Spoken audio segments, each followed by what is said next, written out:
இதுல யாரை பார்த்த உடனே உங்களுக்கு கோவம் வந்துச்சு?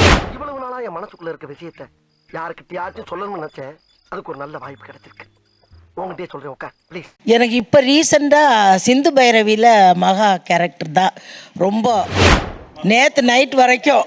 நெக்ஸ்ட் சார் எனக்கு தங்கமயில் அம்மா சார். தங்கமயில் அம்மா ஒரு குடும்பத்தை வந்து நல்லா இருக்கிற பொண்ணையும் வந்து வில்லத்தனமா கெடுக்கிறதுனால அவங்களை பார்த்தவொடனே கோவம் வருது.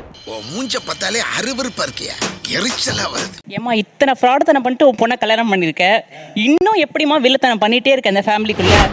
Good question, you are a good question. எப்படியாவது என் பொண்ணு நல்லபடியாக வாழணும். நல்லபடியாக வாழணும்னா நல்லது தானங்க சொல்லி கொடுக்கணும். வந்து இப்ப நான் என்ன உங்கள்கிட்ட சொல்றது?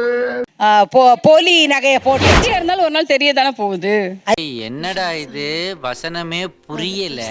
தெரிய வரும்போது பார்த்துக்கலாம், அது வரைக்கும் ட்ராவல் பண்ணுவோம். எதுக்குடா இந்த மானங்கிட்ட பொழப்பு? ஆர்டிஃபிஷியல் இன்டெலிஜென்ஸ்லேருந்து அரசியல் வரைக்கும் நான் ஷோ பண்ணிட்டேன். ஆனால் திருன்னு இது வரைக்கும் நான் முடிச்சதே இல்லை.